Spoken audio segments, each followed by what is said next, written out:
Assalamualaikum warahmatullahi wabarakatuh.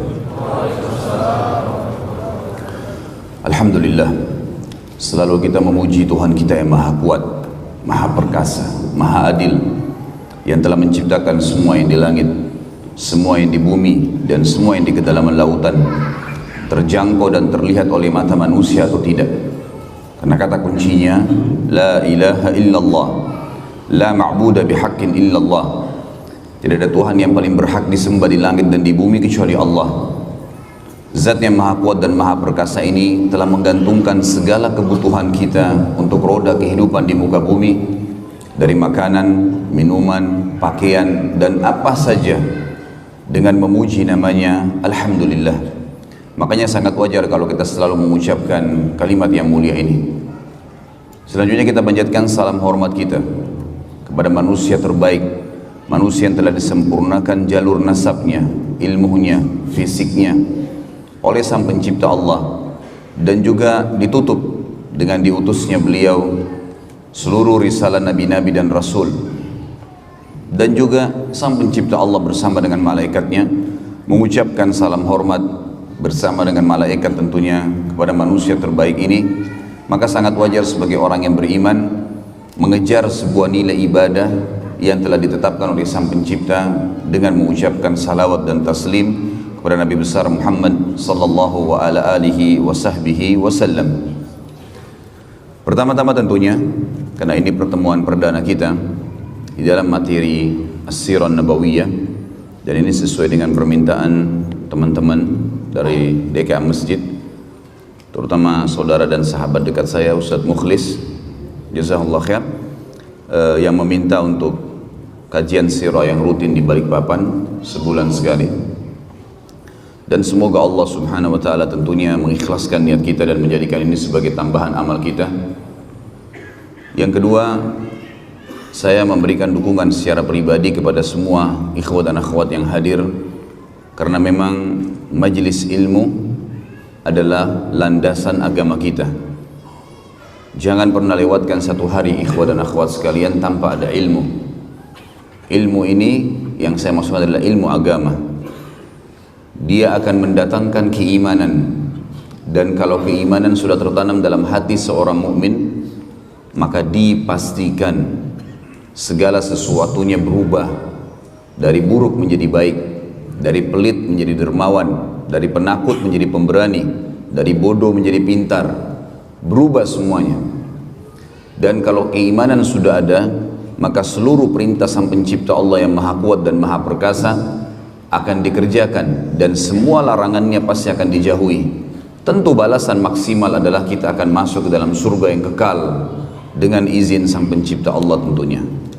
Oleh karena itu teman-teman sekalian, saya akan mengucapkan seperti yang baginda Nabi SAW ucapkan kepada seluruh sahabat yang datang menuntut ilmu, marhaban bitalabatil ilm, selamat datang para penuntut ilmu. Majelis ini teman-teman dihadiri oleh para malaikat, disaksikan oleh para malaikat yang mencatat ini menjadi amal kita.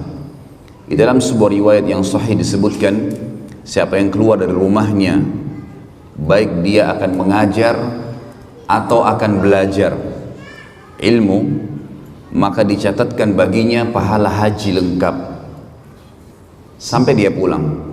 Di dalam riwayat yang sahih yang lain dikatakan, siapa yang keluar dari rumahnya menuntut ilmu, belajar atau mengajar, maka dia di jalan Allah sama dengan jihad di jalan Allah sampai dia kembali. Riwayat sahih yang lain mengatakan, kata Nabi SAW, sesungguhnya malaikat menebahkan atau melebarkan sayapnya menaungi para penuntut ilmu. Dan banyak sekali riwayat kalau kita ingin sebutkan tentang manfaat majelis ilmu. Tidak akan ada kejenuhan dalam majelis ilmu. Yang ada adalah ilmu, pengetahuan, bertambah kokohnya dan kuatnya keimanan seseorang, bertambah baiknya keadaan dia pada saat dia bubar. Maka harus dimaksimalin teman-teman sekalian. Terlebih lagi sekarang, kalau tidak bisa hadir di majelis ilmu atau kebetulan dai atau ustadznya tidak hadir, maka ada media sosial yang sangat mudah dijangkau. Di tangan setiap orang kita sekarang bisa nonton apa saja ceramah tentunya yang saya maksudkan, dan ceramah yang benar berlandaskan Al-Quran dan Sunnah dari HP kita yang setiap saat kita pakai atau kita bawa ke tempat tidur, dibawa ke kamar mandi, dibawa kemana-mana. Maka alat ini telah Allah mudahkan buat kita dan akan ada pertanggungjawabannya pada hari kiamat untuk kebaikan. Jangan sampai disalahgunakan kepada hal-hal yang tidak dibenarkan, karena juga semua akan ada pertanggungjawabannya. Selanjutnya teman-teman sekalian, sebelum kita masuk ke tema yang ketiga yang saya ingin sampaikan, setelah ucapan saya terima kasih dan dukungan kepada para panitia dan juga kepada teman-teman yang hadir di majelis ilmu, maka metode yang saya gunakan, saya tidak punya rujukan khusus dalam buku sirah. Dalam arti kata, banyak rujukannya. Banyak buku yang saya anggap buku-buku itu adalah rujukan yang bisa dijadikan sebagai pegangan, dan banyak juga yang saya gabungkan dari selain buku sirah, seperti buku-buku hadis, buku-buku tafsir, kemudian buku tentang thaqafah Islamiyah, tentang wawasan keislaman, ya, perkembangan yang terbaru dari negara-negara Islam. Kemudian juga metode yang saya gunakan di setiap paragraf atau setiap poin yang kita lewatkan, bila memang ada pelajaran yang bisa kita ambil, maka saya akan menyampaikan. Makanya sekitar 38 episode sebenarnya di dalam ceramah Sirah Nabawiyah yang sudah di-upload di YouTube itu sudah bertahun-tahun dan belum selesai.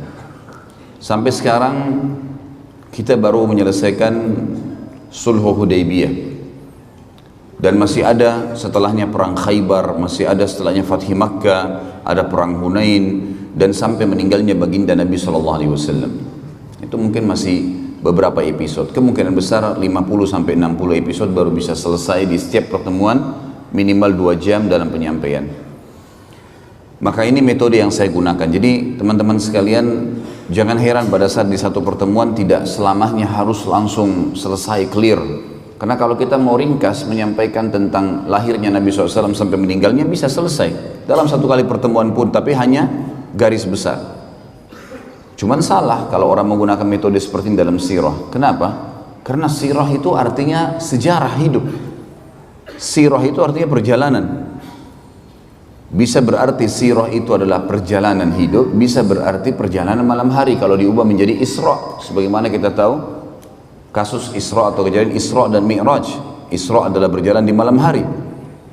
Jadi as-sirah adalah sejarah, dan tidak mungkin sejarah diselesaikan yang dilalui oleh baginda Nabi SAW selama 63 tahun diselesaikan dalam 2 jam. Sesuatu yang tidak masuk di akal.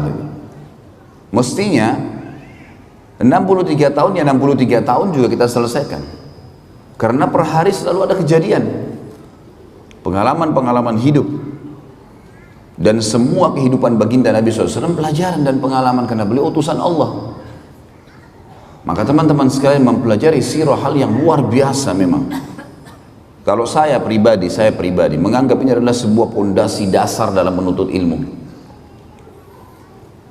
Setelah mempelajari Al-Quran, maka akan datang As-Sirah Nabawiyah. Kalau saya bahasakan buah itu misalnya jambu atau apel, maka buah yang di dalamnya Al-Quran dan Sunnah.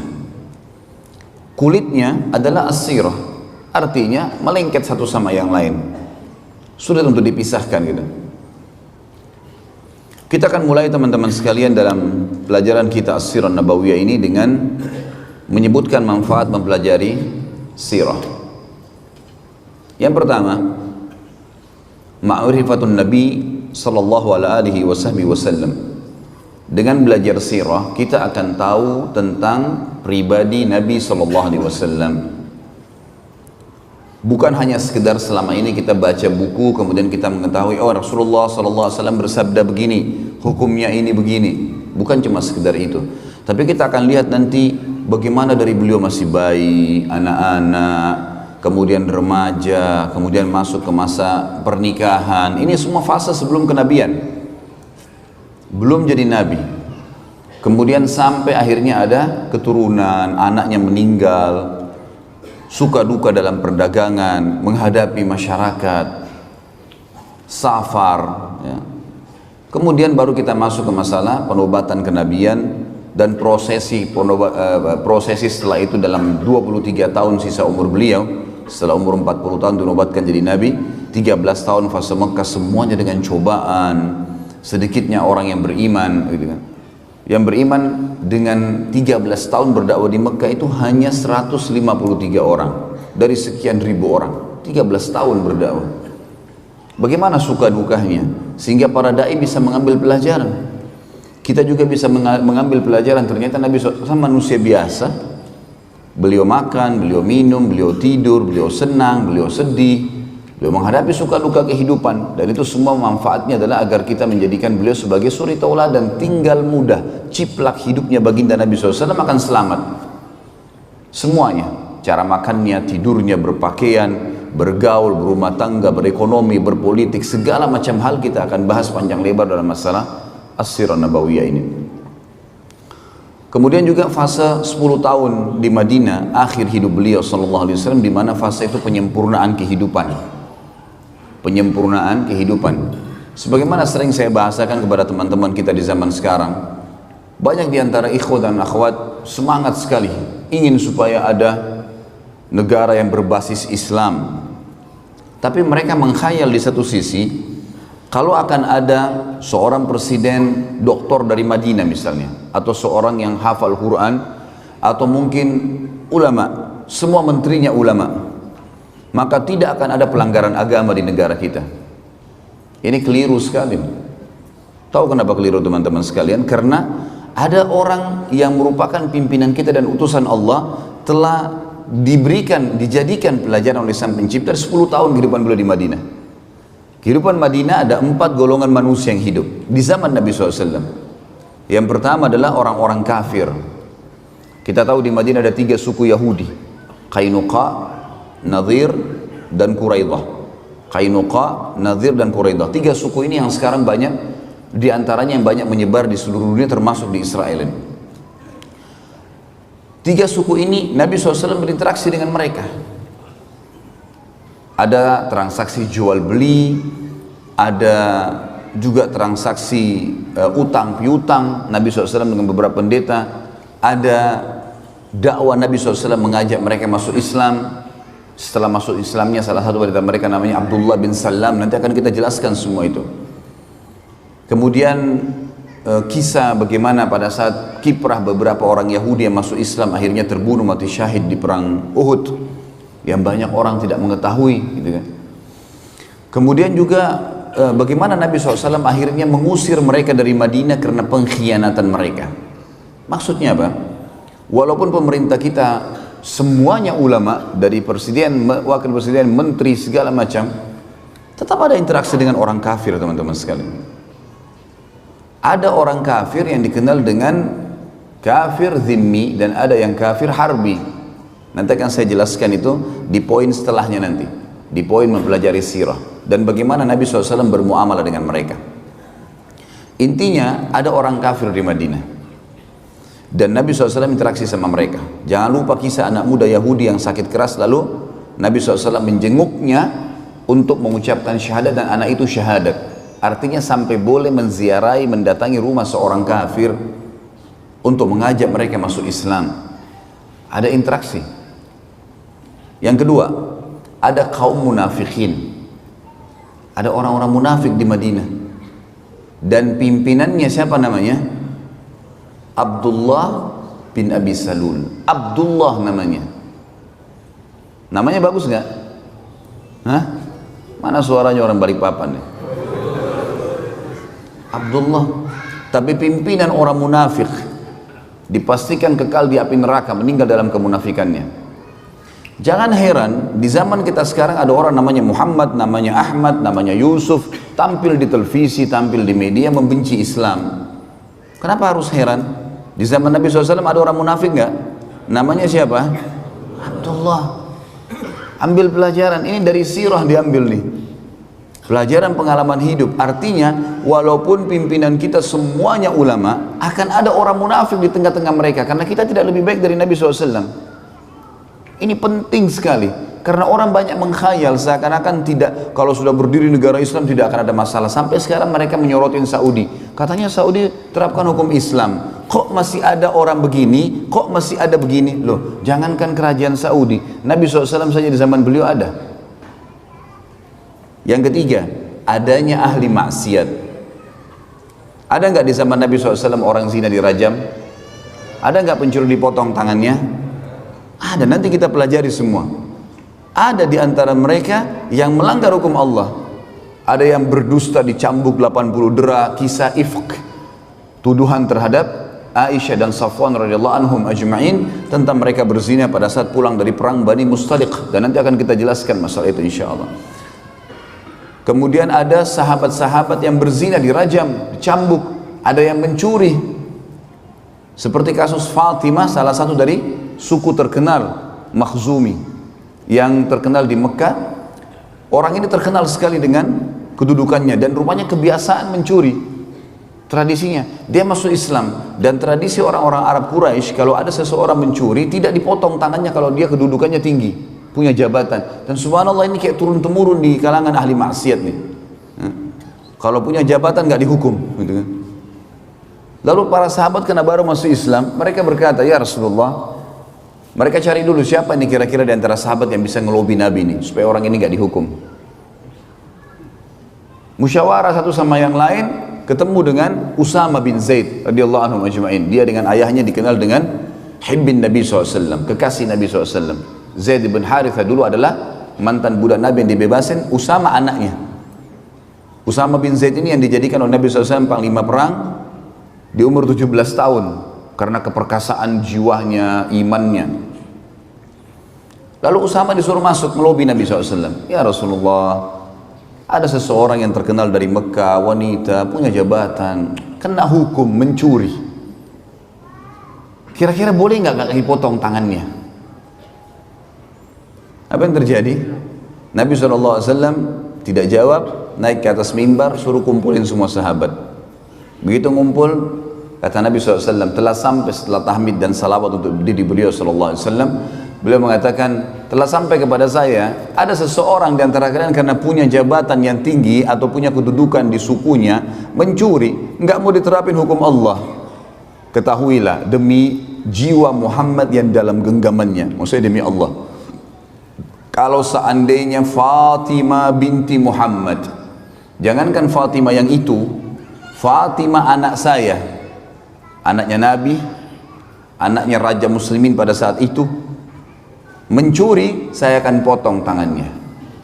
Gak ada toleransi dalam Islam. Dipotong tangannya akhirnya. Ada sahabat yang berzina, ada sahabat yang mencuri, ada sahabat yang dusta, ada di antara mereka. Artinya ada usatul mu'minin, ada ahli maksiat. Maka teman-teman sekalian, fahamin pemerintah Islam bagaimanapun kuatnya akan ada di tengah-tengah mereka ahli maksiat. Kita tidak lebih baik dari Nabi SAW. Tetapi berita gembiranya ada golongan keempat. Ada orang-orang beriman dan ini yang mendominasi. Sehingga tiga kelompok yang pertama tidak bisa keluar dari koridor hukum Allah. Yang maksiat dihukum, ya, yang munafik diketahui. Lalu Nabi SAW sebutkan ciri-cirinya. Nanti akan kita pelajari di akhir sekali sebelum meninggalnya Nabi SAW. Ada pembongkaran kedok para munafikin. Si fulan munafik, si fulan munafik, si fulan munafik, karena cirinya banyak, jelas. Pura-pura Islam tapi mereka kufur. Kemudian juga akan ada orang-orang kafir yang akan interaksi. Ulama sepakat mengatakan orang kafir tetap akan ada di muka bumi sampai menjelang hari kiamat. Gak bisa lepas itu. Karena kata Nabi SAW, kiamat tidak akan terjadi kecuali pada orang-orang yang buruk atau kufur saja. Orang beriman semua akan meninggal dengan tiupan angin yang menerpah tubuh mereka. Sampai kata Nabi SAW, kalau seseorang dan kalian sembunyi di dalam gunung, maka angin itu akan masuk dan merenggut nyawanya. Sehingga tidak tertinggal kecuali orang kafir dan buruk di muka bumi, lalu kiamat terjadi pada mereka. Hadis jelas. Bagaimanapun antum mendakwai orang kafir, alhamdulillah ada yang masuk Islam misalnya, tapi tetap akan ada mereka. dan fase mereka berhenti hanya di fase waktu Isa alaihissalam turun membunuh Dajjal.